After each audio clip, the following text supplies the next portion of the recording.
Resident Evil is a series renowned for its deadly viruses and feral monstrosities, but LasPlagas wasn't as infectious as the viruses we've seen in Umbrella's history.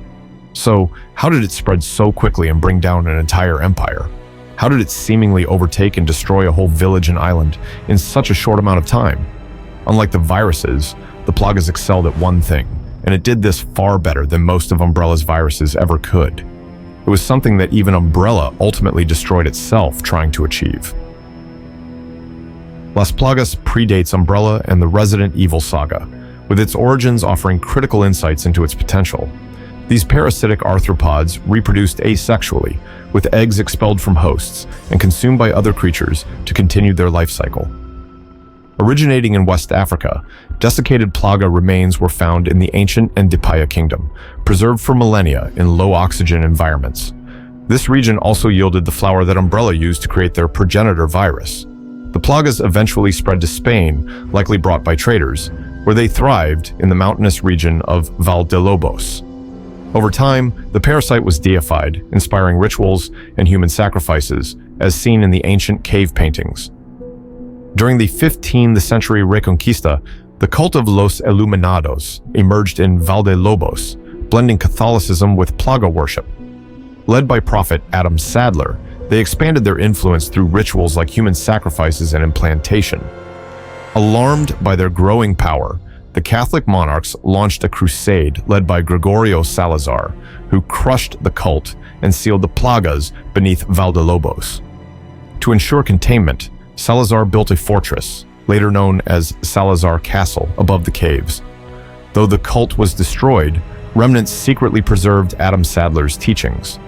Legends speak of mutated creatures like Del Lago, sealed alongside the plagas, but these horrors would remain dormant for centuries.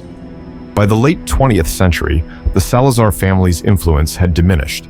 Ramon Salazar, frail and insecure, inherited the title of Castellan as a child. Mocked by villagers who revered his ancestor, Gregorio Salazar, Ramon grew up isolated and burdened by his family's legacy. This vulnerability attracted Osmond Sadler, a descendant of Adam Sadler and a master manipulator. Sadler, blending ancient plaga worship with advanced bioweapons research, convinced Ramon that suppressing the plagas had cursed his family. Seeking redemption, Ramon reopened the sealed caves, releasing dormant plaga spores that infected miners and revived the parasites. Implanted with a dominant plaga, Ramon became a central figure in the cult, overseeing the transformation of the region as villagers were turned into ganados, mind-controlled servants of Los Iluminados. Even respected figures like village chief Bitores Mendez fell under Sadler's sway, spreading the plagas under the guise of religious cleansing. With the cult restored, Sadler began laying the groundwork for global domination. This is where Leon Scott Kennedy, now a highly trained special agent, was sent to retrieve the president's daughter, Ashley Graham. Upon reaching the village, he found it a mere shadow of its former self. The villagers, completely under Sadler's control, were reduced to mindless puppets, their once thriving community now dilapidated.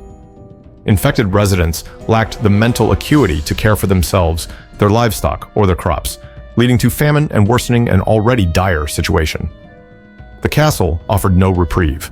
Overrun by fanatical cultists blindly loyal to Ramon Salazar, it became a stronghold for Sadler's twisted ambitions. Leon and Ashley had to fight their way through both the castle and the island, the latter serving as the grim culmination of Sadler's plans. The island stood as a haunting symbol of unrealized potential, where makeshift and semi-refined experiments hinted at what the plagas could have achieved with proper resources and direction. Although Leon was now a trained and capable agent, this time was different. Worse? Not exactly. The plaga didn't operate like the bioweapons he had encountered in the past. Both the plaga and viruses like the T-virus were derived from nature, but their methods and evolution diverged sharply.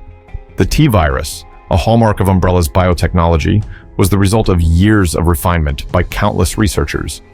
Yet, it failed at the one critical aspect that defined the entire project: control. Tyrants, Umbrella's crowning achievement, required relentless trial and error, with only a handful functioning as intended due to the strict biological compatibility needed for success. In contrast, LasPlagas had a natural hive mind system that resolved control issues from the start. With dominant and submissive plagas, it allowed near-total obedience among infected organisms. But despite this advantage, its potential remained largely untapped. Unlike the TVirus, developed in sophisticated labs, the plaga was weaponized with makeshift resources on a remote island, leading to crude yet terrifying creations. Luis Serra, one of Sadler's top researchers, eventually turned against the cult after witnessing the horrors wrought by these reckless experiments. His defection showed the stark difference between the calculated refinement of Umbrella's bioweapons and the chaotic desperation behind the plaga's use. Just like the T-virus could cause massive mutations, the plagas were equally capable of grotesque transformations. However, as evident from the nature of the experiments, there was still a great deal of untapped potential that remained unexplored.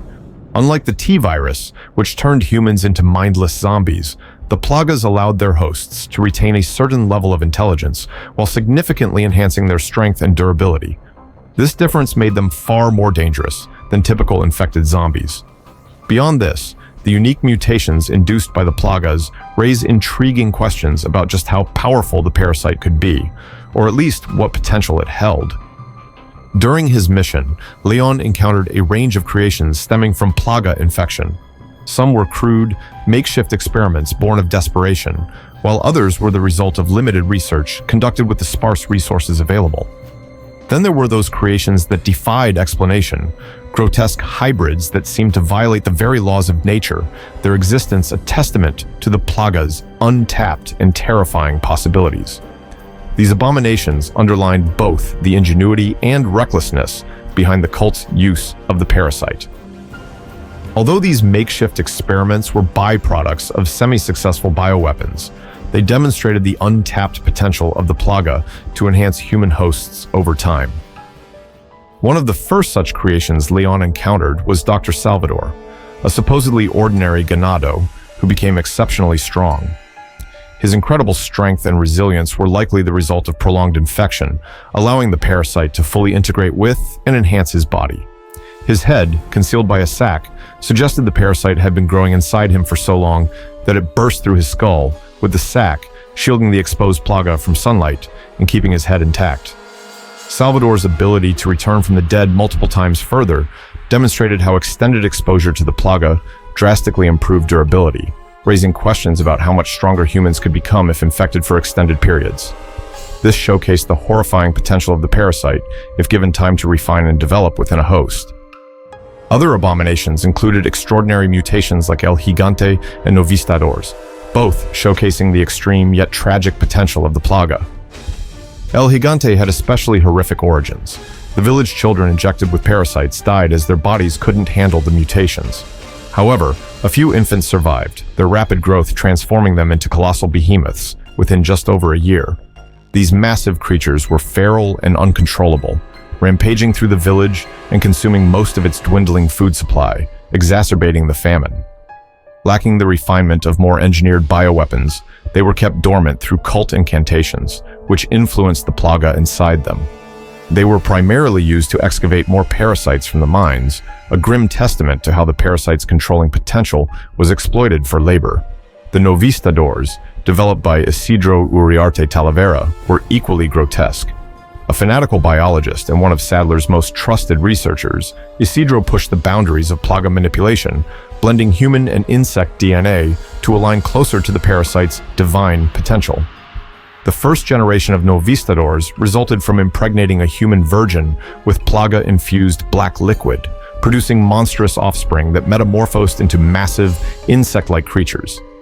Devoid of nearly all human traits, they possessed razor-sharp talons, acid-spewing maws, wings for flight, and the ability to camouflage themselves, making them terrifying and highly efficient makeshift weapons. Both El Gigante and Novistadors highlight the recklessness of these experiments, as well as the horrifying potential of the plaga when manipulated for monstrous ends. The Vertigos were among the most successful plaga creations, showcasing coordination and immense destructive potential. Isidro, drawing from his fascination with arthropod biology, aimed to merge human intelligence with the resilience and agility of insects. His transformation into a verdugo reflected his ambition to create the perfect human form. With a durable exoskeleton, razor-sharp reflexes, heightened senses, and incredible speed, he became a nearly flawless bioweapon. What made the Vertigos truly remarkable was their intelligence. Isidro retained his strategic mind post-transformation, making them more than brute enforcers. They were precise and calculated in their actions. The second Vertigo, another of Isidro's creations, had the potential to evolve into the U3, a monstrous hybrid of human, animal, and Plaga DNA.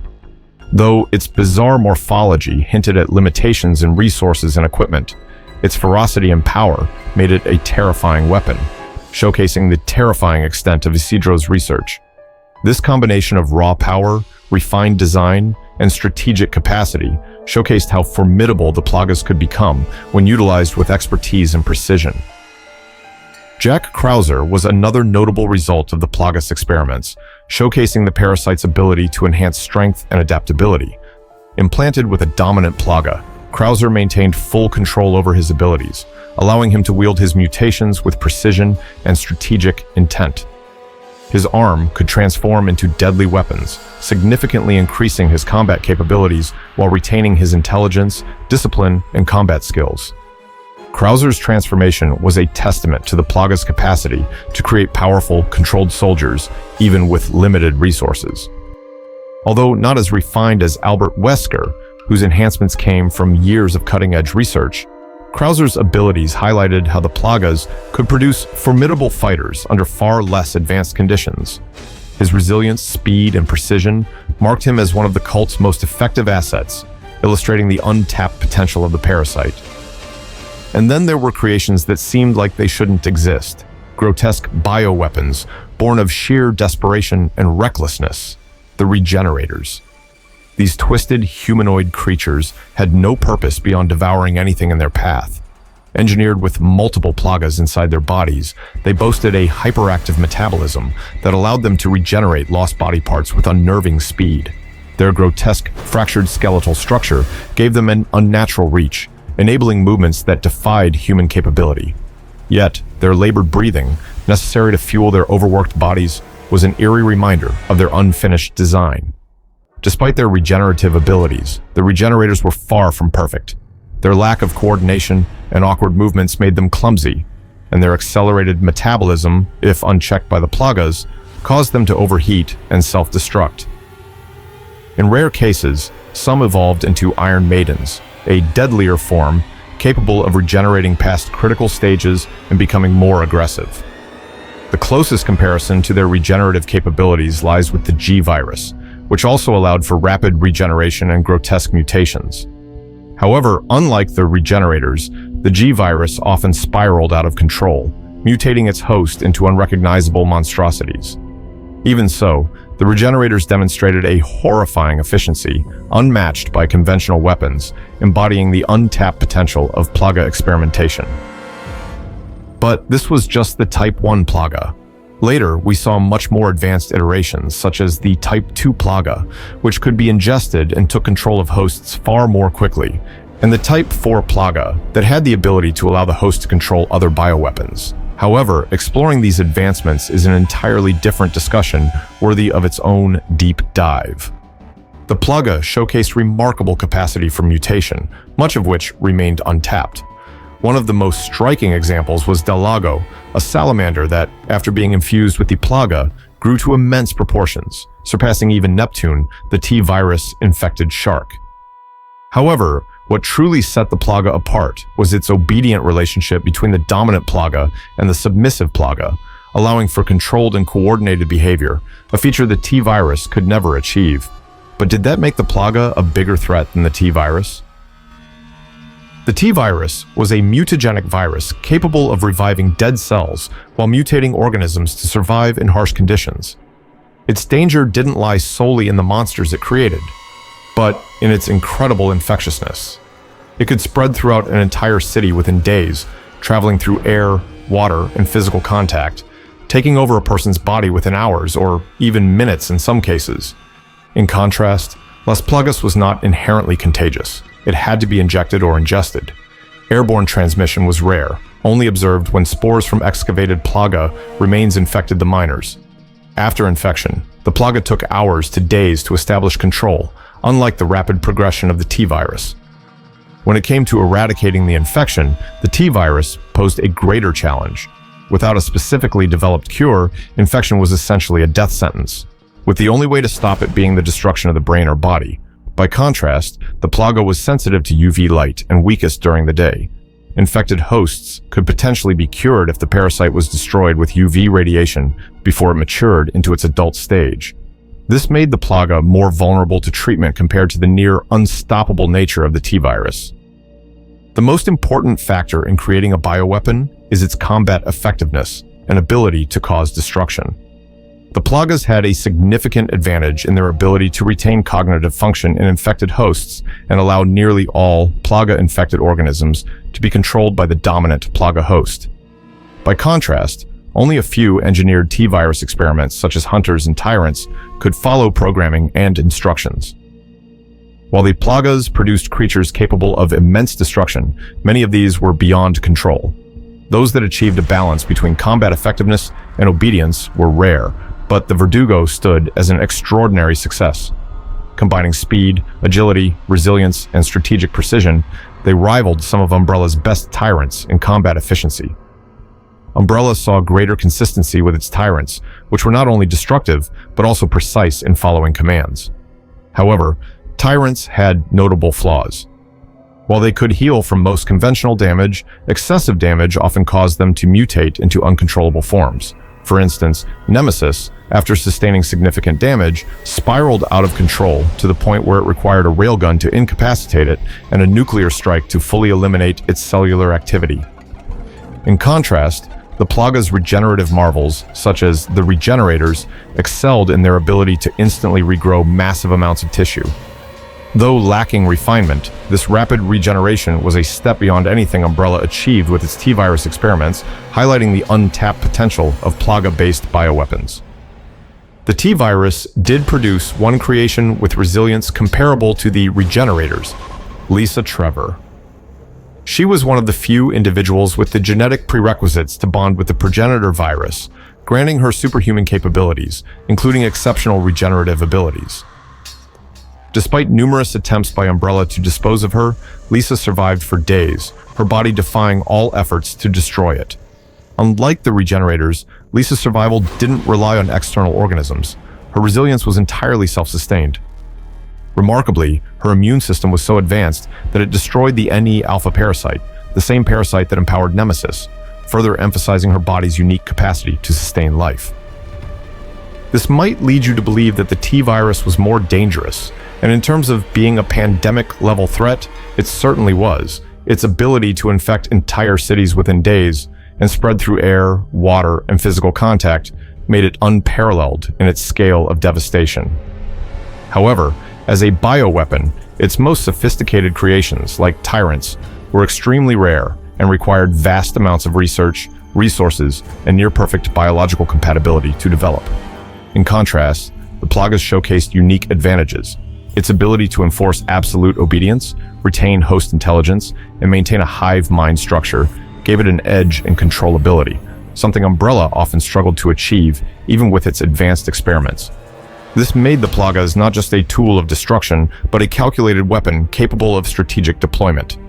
The real danger of LasPlagas and the TVirus was never solely in their biological makeup, but in the human ambition to control and exploit them. LasPlagas' hive mind structure made it uniquely suited for manipulation, allowing a single dominant parasite to control entire populations, a feat the TVirus could never achieve. This ability made it immensely powerful, not necessarily because they were biologically stronger than the TVirus, but because they could be harnessed with precision. While the TVirus required vast resources and decades of research to produce even a handful of obedient bioweapons, the Plagas' natural design offered ready-made tools for control and conquest. The potential to wield such an organism as a controllable weapon hinted at the power it could unleash if refined further. This question of power and control is also a moral one, as seen in the contrasting paths of Sadler, Salazar, and Louis Serra. Sadler and Salazar epitomized the misuse of power, exploiting the Plagas for their ambitions while ignoring the consequences. Luis Serra, on the other hand, represented the other side of this equation, a man who recognized the responsibility tied to such power and sought to correct his mistakes. His redemption serves as a reminder that true power lies not in domination, but in making the right choices. The story of LasPlagas is one of contrasts between freedom and control, morality and exploitation, and potential versus restraint. The parasite's capacity to enforce absolute obedience raises the haunting question: was it truly that powerful? The answer lies not just in its biological capabilities, but in the human hands that sought to wield it. And as we reflect on those choices, we are reminded of the weight of responsibility that comes with any form of power, urging us to use it wisely. Neither the TVirus nor LasPlagas ever realized their full capabilities. Both were cut short before they could truly evolve into their ultimate forms. It makes you wonder, what might have happened if they were given decades to thrive, or worse, if the two ever crossed paths? But perhaps it's better that we never find out. That's a discussion for another time.